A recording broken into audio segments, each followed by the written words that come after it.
Hundreds of mods exist for Skyrim that add new quests and storylines to the game. These mods range in quality from professional grade to barely playable to just plain bizarre. I'm formerly Blue, and in this series I'm reviewing every Skyrim quest mod, and then we're gonna rank them. Today we're taking a look at The Conflict Under the Crescent, a Companions and Silverhand mod, originally released September 2021 by Commander Shrekard. As I do for every review, I'll start with my spoiler-free review before diving into full spoiler thoughts and highlights from my playthrough. Conflict Under the Crescent is a medium-length guild-based questline where you can join the Silverhand, the faction that opposes the Companions in the base game. The mod provides an alternative questline to that of the Companions. In fact, with this mod installed, you actually can't complete the Companion storyline, which is definitely a point of criticism towards this mod. The author has stated that they are working on fixing this, but for the time being, if you're thinking of adding this mod to your load order, make sure you decide ahead of time that you're going to side with the Silverhand. Conflict Under the Crescent can be started at any level, but I'd recommend it to characters who have at least a few levels of experience on them. Just remember you're signing up to be a werewolf hunter, and werewolves don't make easy prey. Thematically, this mod would fit into a monster hunter or noble warrior playthrough. Overall, my opinion of this mod is quite mixed. The Radiant quests are decent, and there's a good amount of character-specific dialogue that develops personalities and backstories for the various NPCs you'll meet, but the story beats felt clunky. Major story beats happen off-screen, so you have no say in what happens and only learn about them afterwards. It felt as if the NPCs around me were doing the real work, and I was just getting dragged along behind them, which for some people might be a nice change of pace compared to how the vanilla Skyrim quests make the Dragonborn the center of attention. But I ended up feeling like my character lacked real agency, which for me was a letdown. The main premise of this mod is that you get to be a werewolf hunter, and Conflict Under the Crescent succeeds fairly well at this. I love mods that enable new roleplay options for your character. I do wish the Silverhand, as it's presented in this mod, had a little more unique flavor to it though. They come across like they're halfway between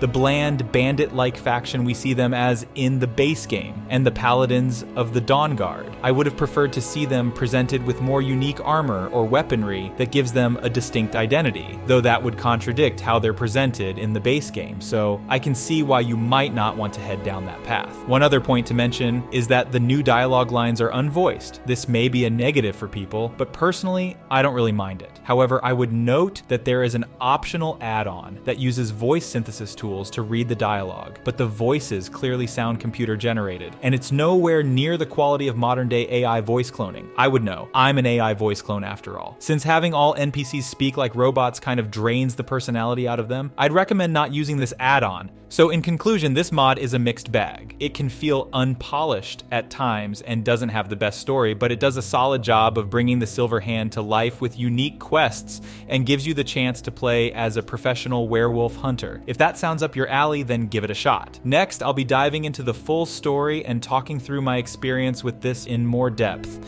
If you want to avoid knowing what happens in detail, then please go ahead and like the video if you enjoyed it thus far and then get out of here. But if you want to see a fun edited playthrough of this mod, then here we go.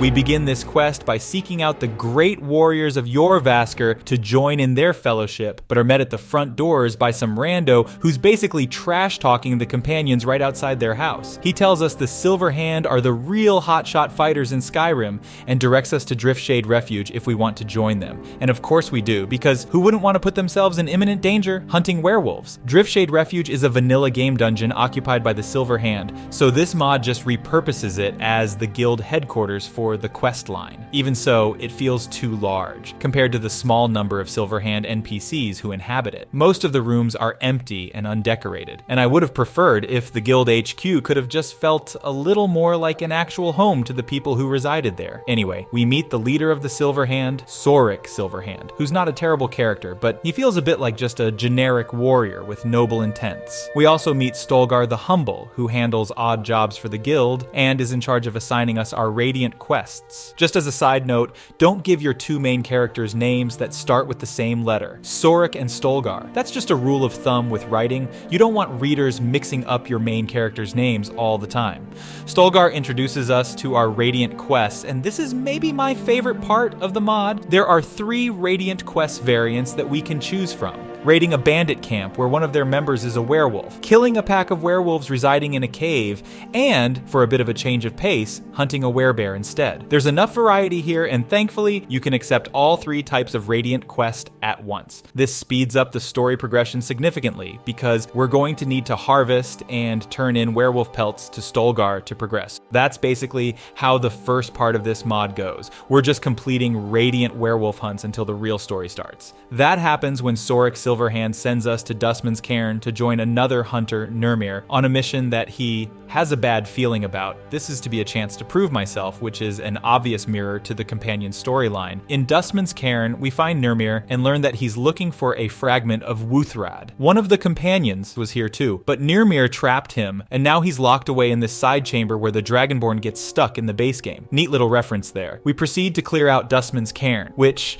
surprisingly enough, has other Silverhand inside it who fight us. These are supposedly members of a rebel offshoot of the Silverhand, which is a twist that I found to be exciting, but don't get too excited because that plot thread gets dropped almost immediately after this dungeon. It was probably only added due to the technological limitations of trying to remove the Silverhand enemies from the dungeon who are already there in the base game. When we return from Dustman's, Sorik tells us that the Silverhand were originally an offshoot of the companions that left after the companions accepted the beast blood and became werewolves. He suggests that we might consider making peace with the companions rather than launching an all-out assault against them. This ties into the next thread, where get pulled in by another hunter, Henley, who's researching whether there might be a way to cure the companions of their beast blood. I wasn't expecting the mod to explore this possibility, but I'm interested to see where it leads, so we head to the College of Winterhold, where we acquire a tome about beast blood from the librarian. We bring the book back to Henley and are told, somewhat as an afterthought, that Skjor of the companions and the leader of the rebel Silverhand offshoot are now dead. This is the first instance of what I alluded to earlier in my review, where we're just informed about major events after the fact and feel completely cut off from them. We're told that the companions may strike against Driftshade Refuge soon, so the situation is urgent, but apparently not that urgent, because the story needs us to complete more Radiant quests before anything else important can happen.